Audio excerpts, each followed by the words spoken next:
오늘의 주요 뉴스입니다. 한반도 바다 수온이 따뜻하게 유지되면서 앞으로 열흘 정도는 예년보다 온화한 날씨가 이어질 것으로 전망됐습니다. 다만 밤낮의 기온 변화가 크고 강수량이 많을 수 있어 대비가 필요합니다. 수차례 막말 논란을 일으키고 전공의들과 갈등을 빚어온 임현택 대한의협 회장이 결국 탄핵됐습니다.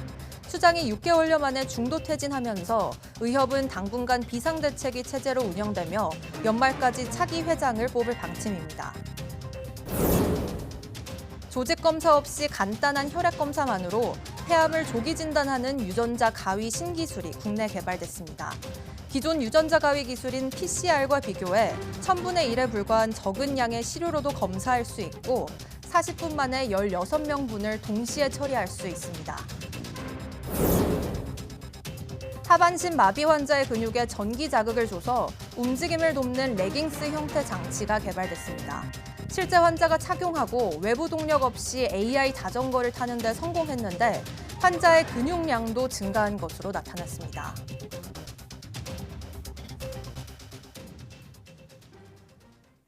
여러분 안녕하십니까? 11월 11일 사이언스 투데이입니다. 올해 가을은 가을답지 않다고들 하죠. 9월에 이어 10월도 기온과 강수 모두 전례 없던 기록을 남긴 것으로 분석됐습니다. 11월은 시작부터 영하권 겨울 추위가 찾아왔는데 남은 가을은 어떨까요? 정혜윤 기자가 전해드립니다. 1년 가운데 산이 가장 아름답고 활동하기 좋아지는 시기, 바로 가을입니다. 하지만 올해는 많이 달랐습니다. 가을의 첫 달 9월까지 여름 폭염과 열대야가 이어졌고 가을 장마에 태풍급 비구름이 겹치며 기록적인 호우가 쏟아졌습니다. 유난히 날씨 변화가 컸던 10월도 기온과 강수가 역대급으로 나타났는데 전국 평균 기온은 16.1도로 관측 이래 역대 2위를 기록했고 평균 강수량도 평년보다 1.8배나 많았습니다. 특히 강수 일수는 평년보다 5.1일 많은 11일로 1973년 관측 이래 51년 만에 역대 최다를 기록했습니다. 9월에 이어 10월까지 2달 동안 가을이 사라진 날씨가 이어진 겁니다. 올해 10월 예년보다 높은 기온과 많은 강수가 기록된 곳이 많았습니다. 따뜻하고 습한 남풍이 지속적으로 유입된 데다 한반도 주변 해수면 온도가 최근 10년 사이 가장 높은 수준으로 유지된 것이 원인으로 보입니다. 이로 인해 올해는 가을 단풍도 평년보다 6일에서 최대 15일 늦게 시작됐습니다. 특히 한라산은 지난해보다 19일, 예년보다는 15일이나 늦은 지난달 29일에야 첫 단풍이 들었는데 관측 이래 33년 만에 가장 늦은 지각 단풍으로 기록됐습니다. 시작부터 영하권 겨울 추위가 이어진 11월은 어떨까? 기상청은 중기 예보와 한 달 전망에서 11월 초반은 추웠지만 앞으로 열흘 정도는 예년 기온을 3, 4도 웃도는 비교적 온화한 가을 날씨가 이어질 것으로 예상했습니다. 또 11월 하순에는 예년보다 높은 기온이 나타날 가능성을 60% 이상으로 분석했습니다. 북서태평양의 평년보다 높은 해수면 온도는 우리나라 주변의 고기압성 순환을 강화시켜 11월 기온은 평년보다 높겠습니다. 한편 일시적으로 상층 찬 공기의 영향을 받을 때도 있겠습니다. 기상청은 남은 가을 예년보다 온화하겠지만 일교차로 인한 기온 변화가 크고 강수량이 많을 수 있다며 지속적인 대비를 당부했습니다. YTN 정혜윤입니다. 올해 김장 적정 시기는 중부지방은 예년보다 조금 늦지만 남부는 빨라질 전망입니다. 민간 기상예보 사업자 K웨더는 올해 김장하기에 가장 좋은 시기가 중부지방은 예년보다 하루에서 이틀 늦은 11월 하순에서 12월 상순이 될 것으로 보인다고 밝혔습니다. 반면 남부와 동해안은 예년보다 하루에서 사흘가량 이른 12월 상순에서 중순, 남해안은 12월 하순에서 상순이 될 전망이라고 덧붙였습니다. 서울은 평년보다 이틀 늦은 12월 1일, 대전 12월 2일, 대구 12월 6일, 광주는 12월 8일이 예상됩니다. K웨더는 일평균 기온이 4도 이하고 일 최저 기온이 0도 이하로 유지될 때를 김장 적기로 보는데 최근에는 기후변화로 인해 기온이 오르면서 김장 적기가 대체로 늦어지고 있다고 설명했습니다. 가을이 깊어가는 요즘 먼 바다로 떠났던 연어들이 알을 낳기 위해 동해안 고향 하천으로 돌아오고 있습니다. 2만 킬로미터의 긴 여정을 마친 연어들의 귀향을 송세혁 기자가 전해드립니다. 국내 최대 연어 회기하천인 강원도 양양 남대천. 물속에는 얼음 팔뚝만한 연어들이 가득합니다. 북태평양과 베링해까지 무려 2만 킬로미터의 대장정을 끝내고 3, 4년 만에 고향으로 돌아온 겁니다. 온몸에 남은 상처는 그동안 험난했던 여정의 흔적을 그대로 보여줍니다. 잠시 숨을 고른 뒤 다시 상류로 향해 힘차게 물살을 거슬러 오르는 연어들. 장애물에 막혀도 포기하지 않고 기어코 뛰어넘습니다. 이 친구들 여기서 출발해서 3, 4년이라는 시간 뒤에 똑같은 곳에 다시 돌아온다는 것 자체가 되게 신비로운 것 같고. 어미 연어를 포획해 알을 수정하는 작업도 한창입니다. 한국수산자원공단은 남대천을 포함한 동해안 하천 4곳에서 어린 연어 700만 마리를 부화해 내년 봄에 방류할 계획입니다. 하지만 회기량은 점차 줄어드는 추세입니다. 찬물에 서식하는 냉수성 어종인 연어가 지구온난화로 인한 수온 상승의 영향을 받는 것으로 분석됩니다. 5에서 10% 정도 감소한 추세는 보이고요. 아무래도 이 추세는 온난화 과정의 일환으로 저희가 보고 있고, 이달 말까지 동해안 하천에서 일반인의 연어 포획은 금지되고 이를 위반할 경우 2년 이하 징역형이나 2천만 원 이하 벌금형에 처할 수 있습니다. YTN 송세혁입니다. 수차례 막말 논란을 일으킨 대한의사협회 임현택 회장이 취임 6개월여 만에 탄핵당했습니다. 임 회장이 물러나면서 의협은 당분간 비상대책위 체제로 운영됩니다. 차정윤 기자의 보도입니다. 대한의사협회 대의원회가 전국 대의원이 참석한 임시총회를 열었습니다. 거듭된 막말과 자신을 비방한 협회원에게 고소 취하 대가로 1억 원을 요구해 물의를 빚은 임현택 회장의 거취를 결정하기 위해서입니다. 탄핵안 표결을 앞두고 신상 발언에 나선 임 회장은 거듭 사과하며 마지막 기회를 달라고 호소했습니다. 하지만 돌아선 민심을 되돌리긴 역부족이었습니다. 대의원 224명 가운데 170명, 75.8%가 탄핵안에 찬성표를 던졌고 반대는 50표에 그쳤습니다. 6개월 만에 물러나게 된 임 회장은 쏟아지는 취재진 질문에 입을 굳게 닫은 채 총회장을 빠져나갔습니다. 네, 심경만 좀 말씀을 해주시면 어떠신지. 회장님, 네네. 짧게 혹시. 네. 잠시만요. 네. 임 회장을 탄핵한 대의원들은 리더십 공백을 메우기 위해 비상대책위 구성안도 의결했습니다. 이에 따라 의협은 새 회장이 뽑히기 전까지 당분간 비대위 체제로 전환해 어수선한 분위기를 수습할 예정입니다. 덜 세수는 빠른 기간 내에 선고를 하도록 하겠습니다. 거의 한 달 정도로 예상하고 있는데 한 달에서 한 달, 올해 말까지는 회장 선거가 마무리되도록 저희가 준비하겠습니다.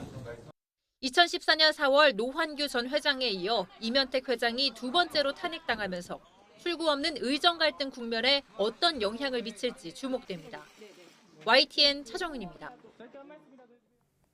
대한의사협회는 전공의와 의대생 단체가 요구한 대로 임현택 회장을 탄핵했습니다. 이제 새 지도부가 요지부동인 이들을 설득해 10개월째 이어진 의정 갈등 해결의 물꼬를 트고 정부와 대화를 재개할 수 있을지 관심입니다. 권민석 기자의 보도입니다.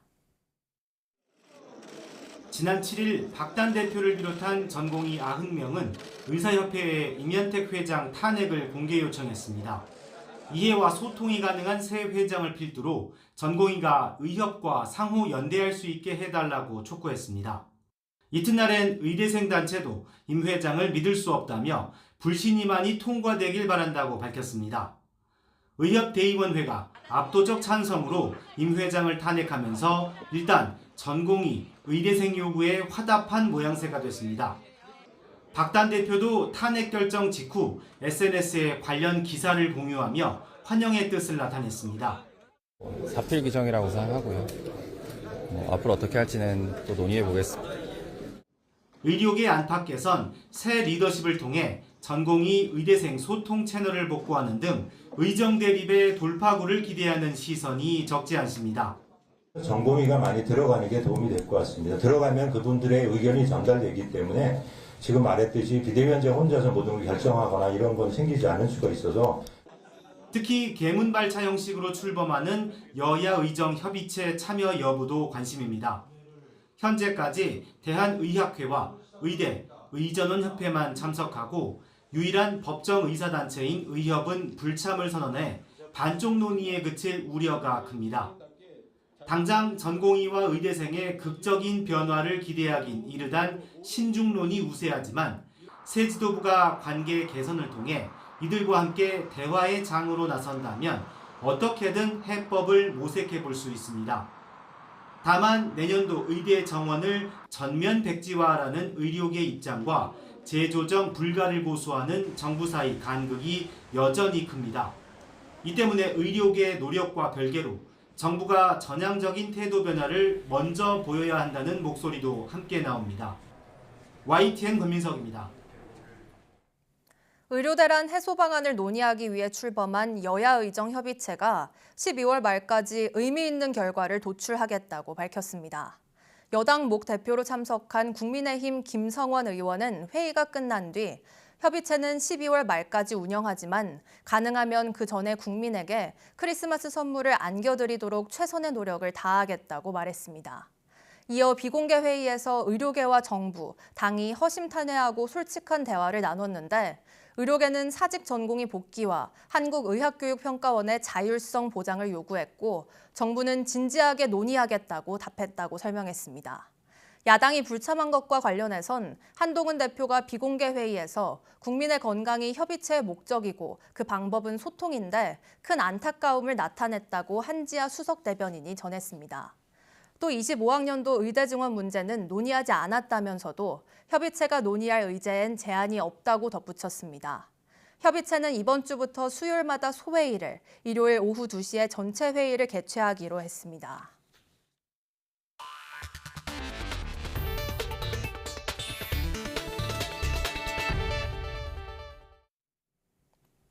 하반신 마비 환자나 장애인이 누군가의 도움 없이 이동하기란 어려운 일입니다. 국내 연구진이 전기 자극을 이용해 스스로 다리를 움직일 수 있도록 돕는 장치를 개발했는데 레깅스처럼 종일 입어도 편한 재질이기 때문에 보조 역할을 톡톡히 할 것으로 기대됩니다. 박나연 기자입니다.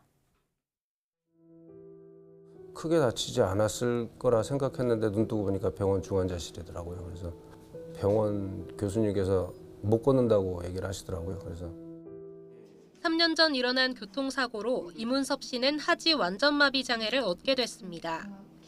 좌절도 잠시.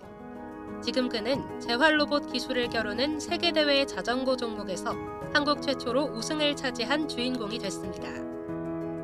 재활로봇 자전거 종목은 하반신을 전혀 움직일 수 없는 장애인이 혼자서 1960m 트랙을 완주하는 경기입니다. 연세대학교 신동준 교수 연구진이 개발한 AI 로봇 자전거는 모터와 같은 외부 동력 없이 장애인의 근육만으로도 주행할 수 있는데 이번 대회를 승리로 이끈 동력은 바로 이 레깅스 속 장치에 있습니다. 레깅스 안쪽을 살펴보니 전기 자극 패드가 내장돼 있는데요. 이 패드가 다리 근육을 자극하면 다리가 스스로 움직이게 됩니다. 연구진은 AI 기술을 이용해 어떤 부위를 자극할 때 최고의 효과가 나오는지 데이터를 분석했습니다. 이를 바탕으로 근육이 수축하는 신호를 만들어 장애인의 손상된 운동신경을 대체했습니다. 부드러운 레깅스 재질로 만들어져 오랜 시간 입고 있어도 편한 데다가 재활 기능도 우수합니다. 전반적으로 근육량도 굉장히 늘어나고 따라서 이제 생체의 리듬들도 굉장히 좋아지고 여러 가지 좋은 재활의 효과들이 있는 것 같아요. 연구진은 개발한 기술을 하체뿐 아니라 상체를 활용한 일상 활동에도 확장해 적용할 것이라고 밝혔습니다. 또 대상을 장애인에 국한하지 않고 근력 보조가 필요한 노약자와 이동이 불편한 일반인을 위한 스마트 모빌리티 연구를 이어간다는 계획입니다. YTN 사이언스 박나연입니다. LG 에너지솔루션이 일론 머스크 테슬라 최고 경영자가 이끄는 우주기업 스페이스X 우주선에 배터리를 공급할 예정입니다. 업계에 따르면 LG 에너지솔루션은 스페이스X로부터 우주선에 탑재할 전력 공급용 배터리 납품을 의뢰받아 맞춤형 제품을 개발하고 있습니다. 개발 중인 원통형 리튬이온 배터리 제품은 스페이스X가 이르면 내년 선보일 차세대 우주왕복선 스타쉽에 들어갈 것으로 알려졌습니다. 스타쉽은 스페이스X가 달과 화성 탐사를 목표로 개발하는 우주선으로 지난달에는 5번째 지구 궤도 시험 비행을 성공적으로 마무리했습니다. 머스크는 화성을 개척해 인류가 이주할 수 있게 한다는 목표로 스타쉽을 개발해 왔습니다. LG 에너지 솔루션은 전기차 시장 성장세 둔화에 대응해 고객과 제품 포트폴리오 강화, 에너지 저장 장치 등 비전기차 사업 비중 확대에 힘쓰고 있습니다. 국내 연구진이 유전자 가위를 활용해 폐암을 조기 진단할 수 있는 기술을 개발했습니다. 폐암 세포가 혈액에 방출하는 극미량의 폐암 유전자를 검출하는 원리인데 40분 안에 환자 16명의 시료를 한 번에 처리할 수 있습니다. 이성규 기자입니다. 암 사망률 1위 질환인 폐암. 폐암은 초기 증상이 없어 환자가 암인지도 모른 채 병이 악화해 조기에 발견하는 것이 중요합니다.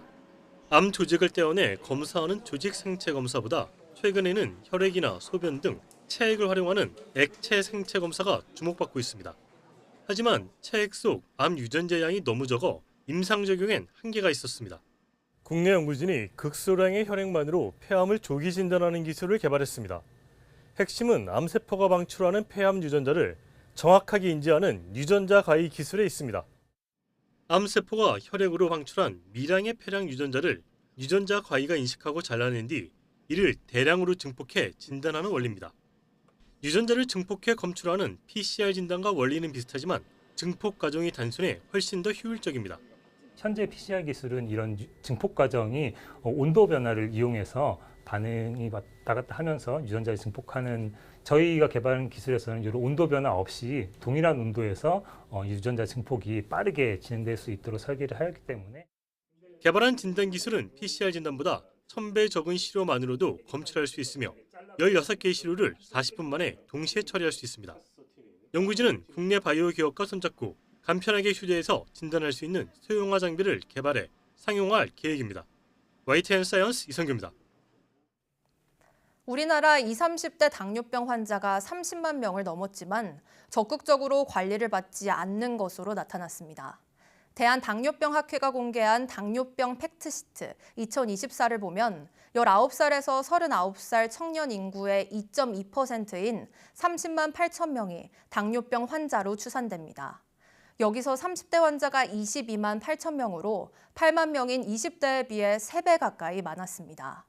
하지만 의사에게 정식으로 당뇨병을 진단받는 비율은 43.3%에 그쳤고 당뇨병 약물을 처방받는 비율도 34.6%뿐이었습니다. 또 20, 30대 청년의 당뇨병 전 단계 유병률은 21.8%로 303만 명이 당뇨병은 아니지만 공복 혈당 수치가 정상인보다 높았습니다. 당뇨병은 인슐린 분비량이 부족하거나 기능이 떨어져 체내 혈당 관리가 안 되는 만성 질환으로 뇌졸중과 심근경색증 등 다양한 합병증을 부릅니다. 일본 후쿠시마 원전에서 13년 8개월 만에 처음으로 반출한 핵연료 잔해의 무게는 0.7g인 것으로 확인됐습니다.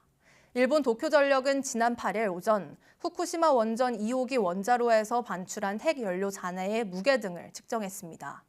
도쿄전력은 핵연료 잔해를 이바라키현에 있는 일본 원자력 연구개발기구 연구소로 보내 본격적인 성분 분석에 착수할 예정입니다. 사고 원전 폐기 과정에서 가장 어려운 작업으로 평가되는 핵연료 잔해 반출은 원래 2021년에 시작될 예정이었지만 장비 문제 등으로 3년가량 지연됐습니다. 일본 정부는 늦어도 2051년쯤 사고 원전 폐기를 완료한다는 계획을 세웠지만 학계에서는 비현실적이라는 지적이 나오고 있습니다.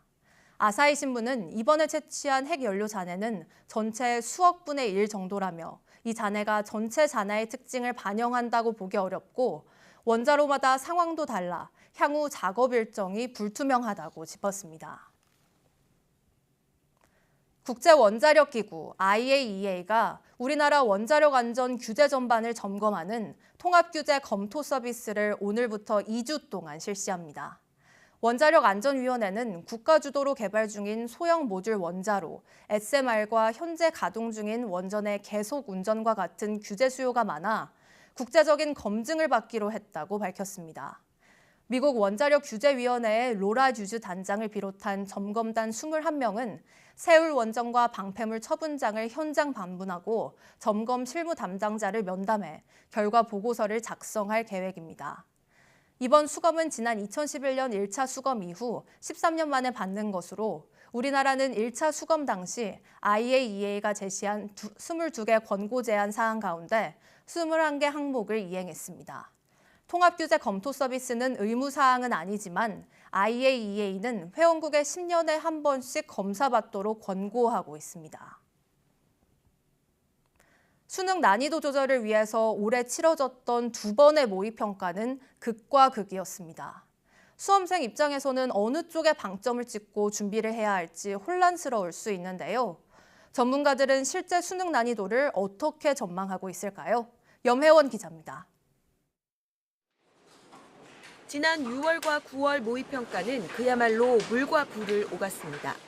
난이도가 높으면 표준 점수 최고점이 상승하고 반대의 경우 낮아지는데 통상 120점대면 쉬운 시험, 140점 중후반이면 어려운 시험으로 평가됩니다.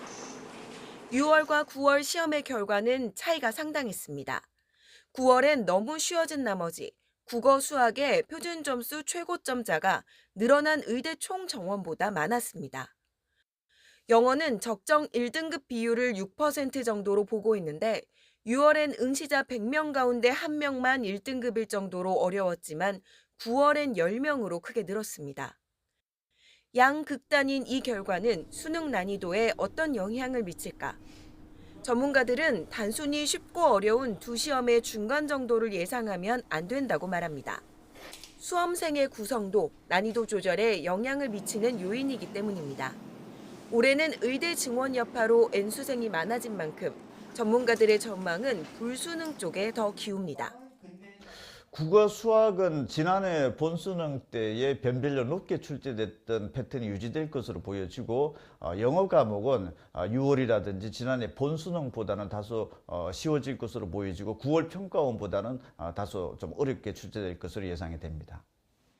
특히 이번엔 중상위권이 풀 수 있는 문제를 좀 더 어렵게 출제할 가능성이 있습니다.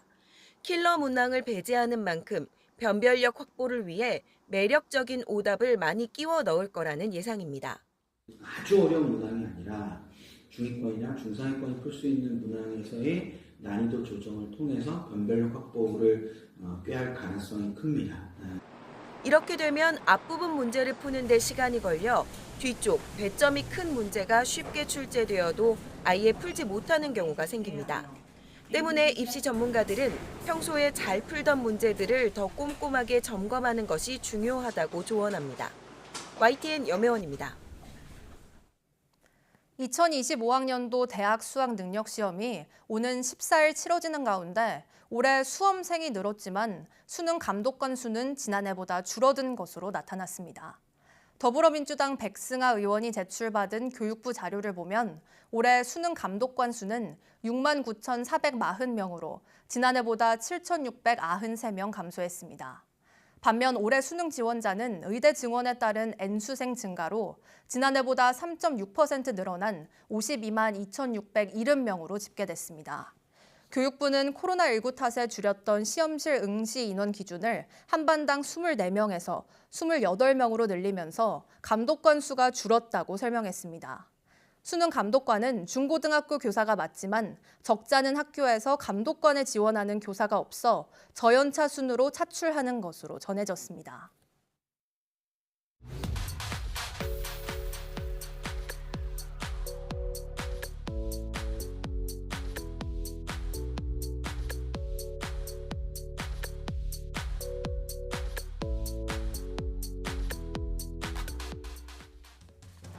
최근 사이베슬론 대회에서 웨어러블 로봇 워크온슈트 F1이 영화 아이언맨 슈트를 연상시켜 이목을 끌었죠. 재활 로봇 자전거 종목에선 앞서 전해드린 레깅스 속 장치가 1등을 차지했습니다. 근육 전기 자극을 통해 하반신 마비 환자도 스스로 움직일 수 있게 했는데 과학의 발전이 인간의 제약을 극복하고 자유롭게 만드는 세상이 점차 다가오는 것 같습니다. 뉴스 마칩니다. 고맙습니다.